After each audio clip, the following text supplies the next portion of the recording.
Pour trouver la drogue, les enquêteurs vont faire appel à un gendarme un peu spécial. Mais d'abord, le commandant doit prendre quelques précautions. Bon, il faut isoler les animaux de la maison, en fait, sinon le maître chien ne peut pas travailler. On peut les mettre dans le garage aux animaux, madame? Je vais essayer pour que je les trouve.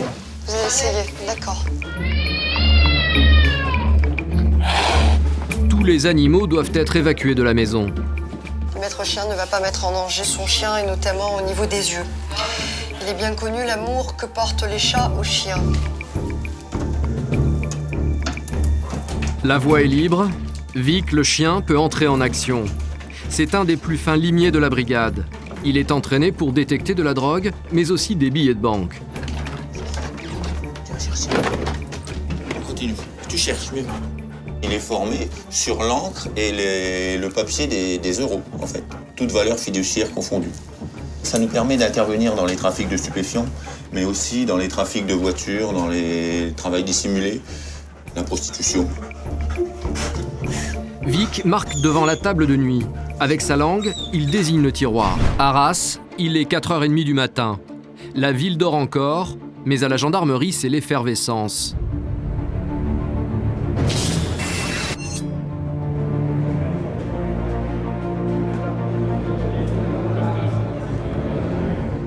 120 gendarmes sont sur le pied de guerre. À leur tête, une femme, le commandant Valérie. Équipe saisie et cellule entrepôt. Face à elle, toutes les brigades au garde à vous. Alors, ce matin, il s'agit d'un important trafic de stupéfiants. Le produit en question, du cannabis, résine, herbe, plutôt du type amnésia. Vous intervenez en sécurité et souplesse. Lors des perquisitions, vous êtes minutieux, vous êtes rigoureux. On trouvera peut-être de l'héroïne, j'en suis quasiment certaine. À mon top, nous partirons sur nos cibles respectives. Les cibles, 12 trafiquants de drogue.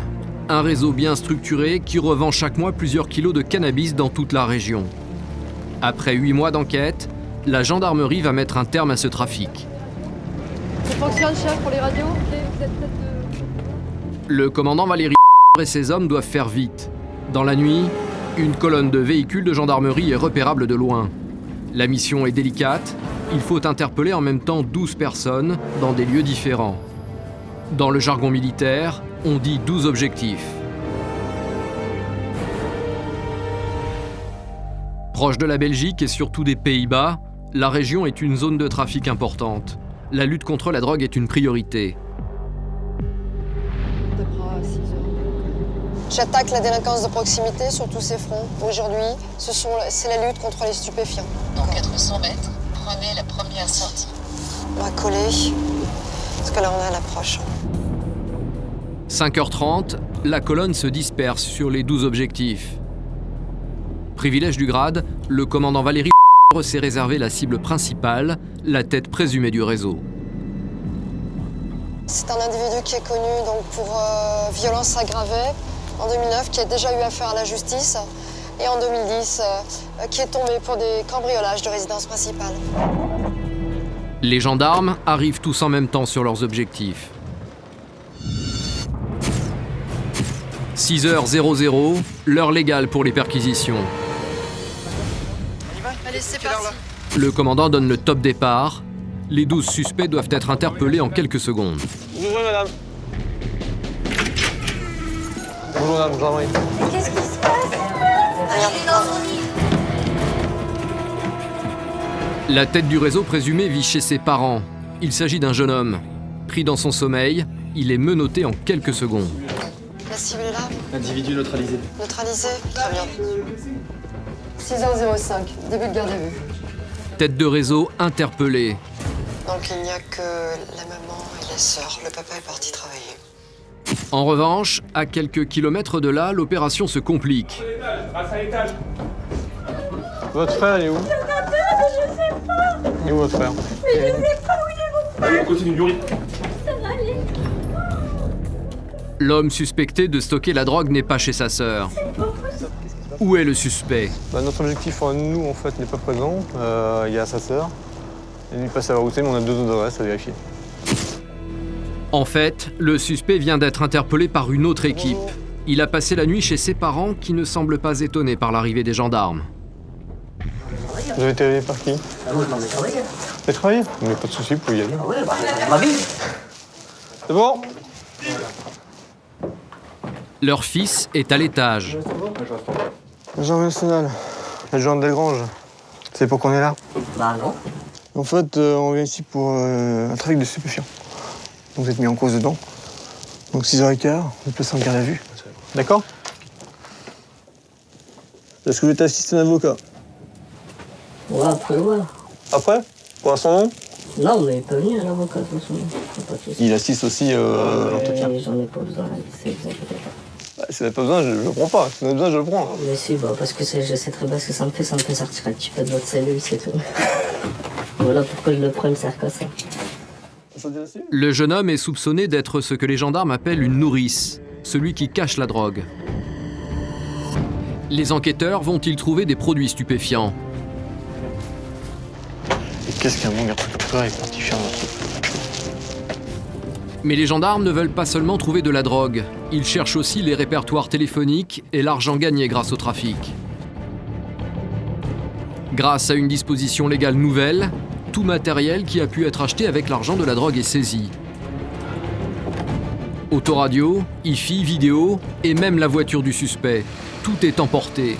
Les suspects devront justifier leur provenance. Pour l'instant, la drogue reste introuvable, mais une porte dérobée intrigue l'adjudant. C'est quoi là-dedans? C'est un grenier. C'est toujours d'habitude? Non, moi je l'ouvre pas. Il y a dedans, il y a des araignées. Ouh! Le petit grenier.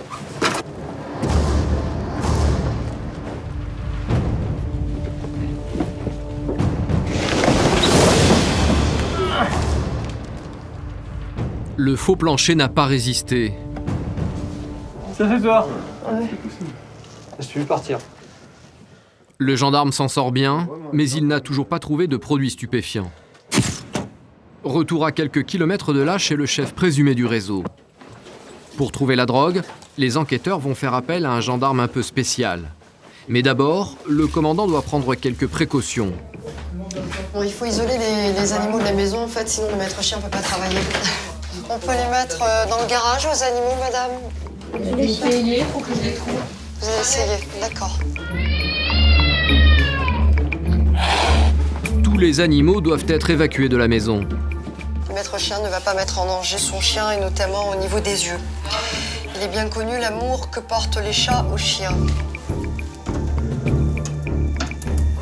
La voie est libre. Vic, le chien, peut entrer en action. C'est un des plus fins limiers de la brigade. Il est entraîné pour détecter de la drogue, mais aussi des billets de banque. Continue, tu cherches mieux. Il est formé sur l'encre et le papier des euros, en fait. Toutes valeurs fiduciaires confondues. Ça nous permet d'intervenir dans les trafics de stupéfiants, mais aussi dans les trafics de voitures, dans les travails dissimulés, la prostitution. Vic marque devant la table de nuit. Avec sa langue, il désigne le tiroir.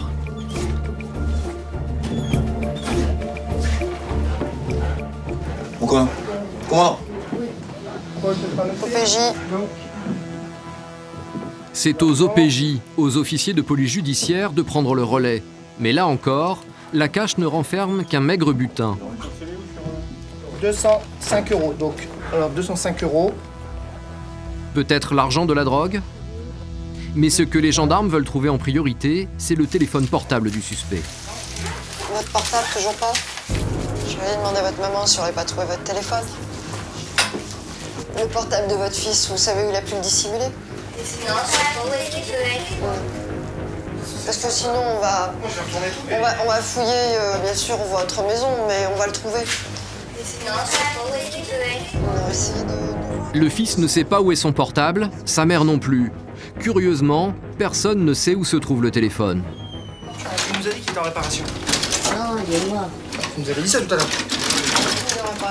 T'as changé maintenant. T'as réfléchi. Il change de version tous les 3 minutes, c'est une mine d'or, ce portable. Il sait très bien quel est l'enjeu pour nous. Donc même avec les menaces de faire venir son père qui a une certaine autorité, où on a fait intervenir la maman, on a fait sonner le portable. Vous voyez, il reste campé sur ses positions. Mais ce n'est que le début de la garde à vue. Je pense qu'après, la mémoire va lui revenir. Pas de drogue, peu d'argent. Le bilan des perquisitions est décevant. Il l'a mis ailleurs. Il savait très bien. Il se préparait à notre venue. Il l'a mis hier soir ailleurs. 8h20, Léon met fin à la perquisition. Ça, on ne trouvera pas. On y go. Le chef présumé et les 11 autres suspects sont tous conduits à la gendarmerie d'Arras pour être entendus. Les prochaines heures seront cruciales. Les suspects vont-ils passer aux aveux? Ils seront interrogés dans quelques instants. À tout à l'heure.